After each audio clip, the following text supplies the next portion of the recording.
TribLIVE Radio presents Gladiators of the Cage, online at GOTCMMA.com and on Twitter at GladiatorMMA412. It's time to get all the inside info on the Pittsburgh MMA scene right now, right here, only on TribLIVE Radio. Welcome back for another week here on TribLIVE Radio of Gladiators of the Cage MMA Half Hour. I'm Justin LaBar alongside Robert and Scott, the executives. Hey, Justin. The executives from Gladiators of the Cage MMA, based here in Pittsburgh, but you can watch them on their website. You can watch them on YouTube. You can see them from anywhere in the world, as they are the premier pipeline in the MMA world for the national talent that you are seeing.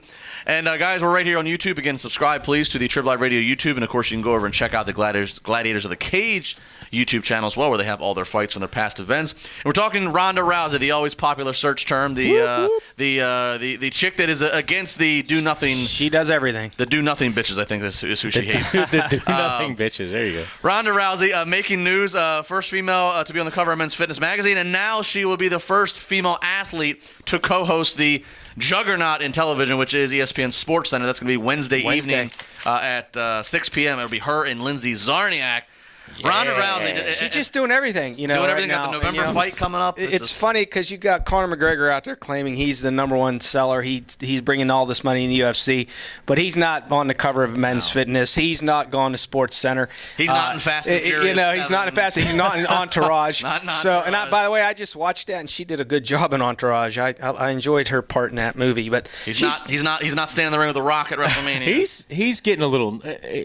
He's too annoying now. It's just he's a great heel. That's he is. He's a great heel. Initially, it was okay. You could tolerate him. Now he's just an annoyance. Not even worth watching. I think he just needs to make himself relevant, and by putting things, Ronda Rousey is the queen of the UFC right now, and they put her in the headline of UFC 193 in Australia, and it's a 70,000 seat venue. They claim this is going to be their biggest attended show and their most viewed, and that's all because of Ronda Rousey. And now they have a co-main event that features two female fights. Yeah. So are the females taking over the UFC or what? It certainly feels that there's a certain amount of momentum. I mean, again, when she's the biggest box office draw they've ever on a sport that on history is based off just male testosterone and just who's the best fighter, and you have a woman as the box office draw. It's quite But she's in every mainstream media now. If you think about it, she's the one that's been bringing the UFC.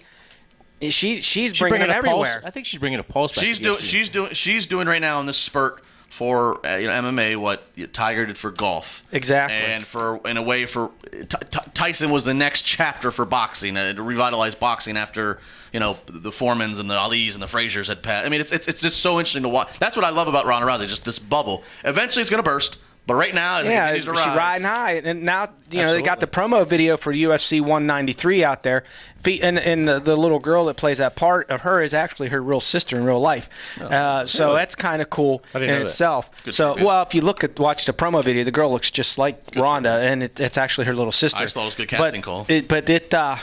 It's a great promo video. I've watched it 2 or 3 times now, and it gets you pumped for that UFC 193 fight. Another promo video we won't be seeing, at least anytime soon, at least it's going to be delayed, is that of CM Punk, the former WWE pro wrestler who had a very loud and ugly departure and still somewhat loud and ugly. Oh, yes. Are they still pissed at him? Well, he's involved in litigation with the doctor. It's a whole bit, which we can.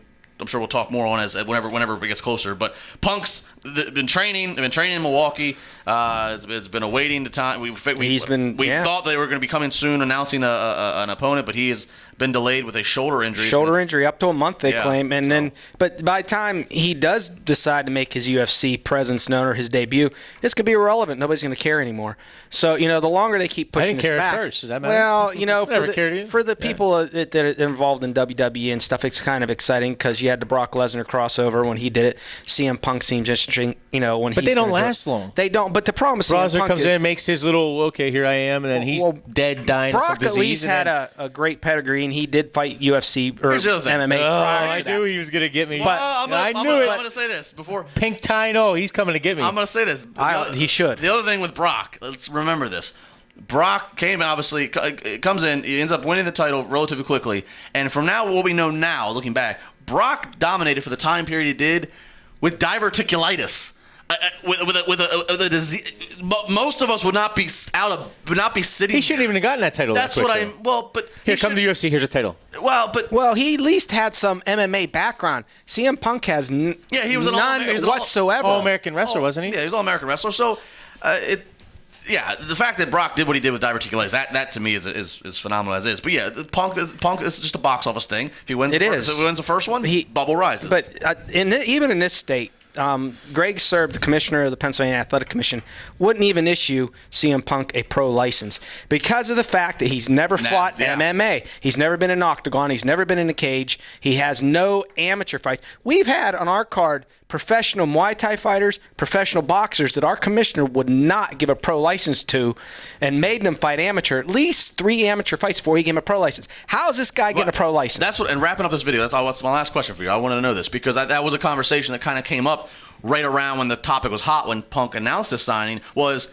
what states are going to allow him to fight? Well, not Pennsylvania. I can guarantee you that. Yeah, I'm sure Vegas because they allow everything. So more than likely, if Vegas lets Floyd Mayweather get away with whatever he wants, then more than likely his pro debut will be in Vegas where they issue the licenses out like candy. So, but I know in this state, he would never get a license. He would have to fight amateur, and he'd have to start out at level 1. So, he just wouldn't be able to jump right into it. Like I said, we've had pro boxers. We've had pro Muay Thai fighters. We've even had guys that fought a pro MMA fight in Alaska. And then they come to this state, and the commissioner goes, no, he's got to fight amateur. That one didn't count. Made him fight an amateur fight. You got to respect that, though. We're trying to bring some integrity back into MMA. But they're going to issue this guy a pro license right off the bat for whatever reason. Well, we're an exclusive bunch here in the Commonwealth. Make sure you hit subscribe. Make sure you hit subscribe to TribLIVE Radio every single week. At 3 o'clock, we are talking MMA with Robert and Scott from Gladiators. For a half hour. We need more time, folks.